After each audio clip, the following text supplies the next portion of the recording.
again, it was another time that Srila Prabhupada came to Paris. And we were making preparations for Prabhupada's arrival.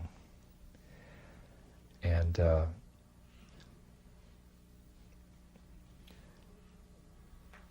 we were getting everything ready, and then there was a knock on the door. It was about 3 days before Prabhupada's arrival. There was a knock on the door. Guests would just come and knock, and we'd open the door. There was this, we call them in French clochard, like bum, dirty, disheveled, probably hadn't bathed in weeks. Hair was all matted by dirt and crust, and eyes intoxicated. So food. He wasn't very old. He was maybe a young man, 18 or 19. And I said, I guess a little prashad, I won't come in. No. You have to bathe or something, you're too dirty. Food. Food. And then they went away. And then I went out for a japa walk later in the afternoon, and I was walking along the Avenue Foch. And that's a big, our center, Quai de l'Assur, Ford de l'Assur, was in a very nice area of Paris. So I went on Avenue Foch, ran right into the Champs-Élysées and the Arc de Triomphe, like that. Very nice, prestigious boulevard. I'm walking, and I hear this noise in the bushes, like that. And I looked in the bushes, there was this boy, and he'd made a little place for himself there.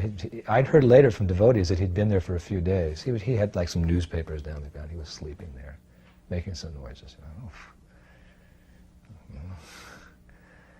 And the next day I came by, and he kind of popped out of the bushes. Food! I said, come to the temple, we'll give you some prasad. Anyway, other devotees heard about him, and we nicknamed him Pigpen. Charles Schultz had that character, Pigpen, because actually he was like Pigpen, flies. And so, forgot about it, then Prabhupada came. And one morning, Prabhupada wanted to take a morning walk on Avenue Foch. So, we were coming down, and suddenly out of the bushes lunged this boy. Devotees had been giving him prasadam, and maybe those days try to deliver the whole, we preach it, maybe they were preaching to him, telling him some things, but he lunged out of the bushes at Prabhupada to grab Prabhupada's feet. And I don't know who it was, they said, "Get that boy!" And somebody dragged him and threw him back in the bushes or something. We kept walking, oh my God, that was Pigpen. Pigpen almost touched Prabhupada's feet. The walk continued. We went a long way, we came back, went around the lake, and we came back, and everybody was on the morning walk. Just the pujaris were on the altar, addressing the deities. Prabhupada was going to come back for Govindam prayers.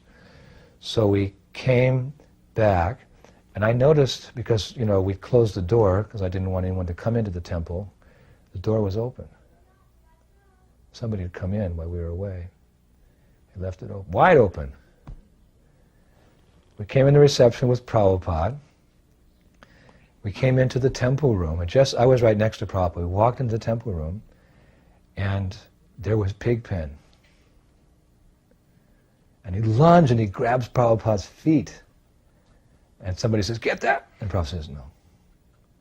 And Prabhupada let him hold his feet. And Prabhupada put his hand on his head. He said, "That's all right, my boy, that's all right. Hare Krishna, Hare Krishna." Massaging Pigpen's head. It's all right, it's all right. And you could hear a pin drop.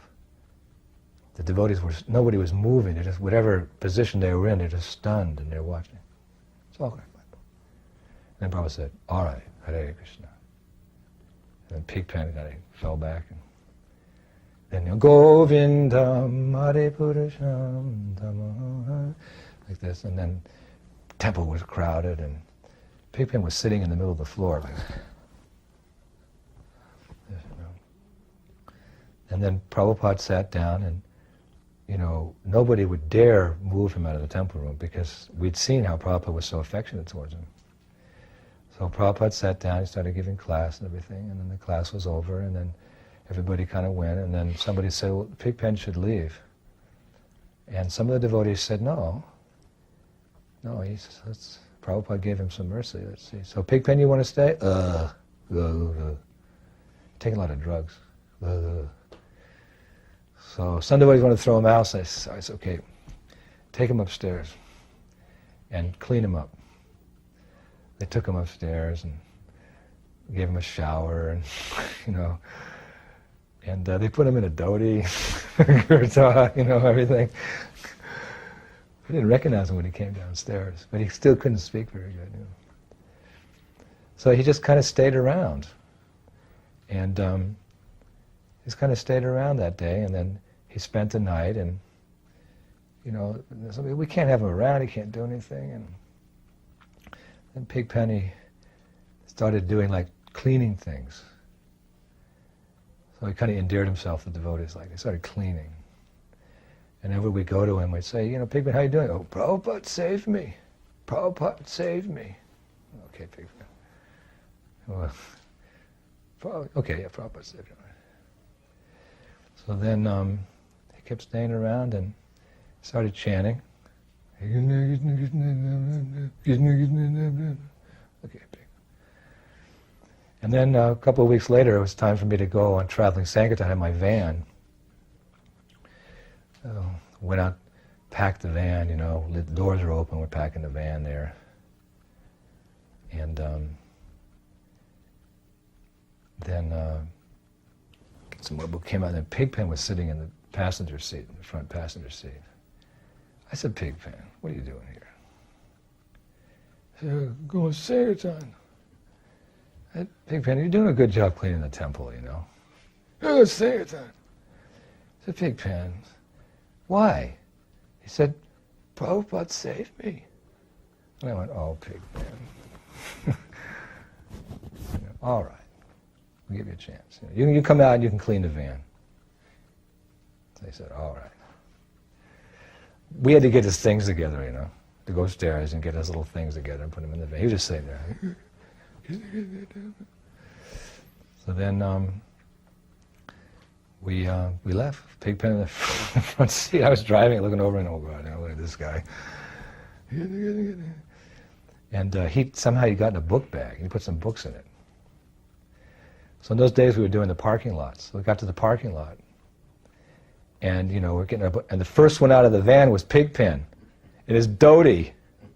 Thinking, oh my God, what's this guy doing? He's going to get us arrested here, And he runs out, and I said, somebody go get him. What are we going to say? What are we going to do, I said, okay, he'll be back in a minute. He'll get scared out there. So, we'd had a big breakfast, we were like packing our bags and, talking to each other, and then looking, it looks like Pigpen's doing a book over there. Entrance to the shopping market, Hey, Pigpen, look at doing a book. And his bag was packed. So, we were late. I don't remember what it was. We were kind of tired or something from the night before. Just as we were getting ready to leave the van, about an hour later, Pigpen comes back, no books in his bag. I said, what happened? He probably dumped them. No, we saw him distributing the book. I said, Pigpen, how'd you do that? What did you tell the people? I tell people that Prabhupada saved me. That was his mantra. But he was transformed from whatever he was before. There's that verse Siddhanta Goswami says, it's like bell metal can be changed into gold by a chemical process. So someone who has the training and diksha from a pure Vaishnava devotee of the Lord, he can become Brahmana. He can be more than Brahmana, he can be Vaishnava. The transformation was so quick in the heart of Pigpen, it just created so much faith in all of us in the process of Krishna consciousness and Prabhupada's mercy.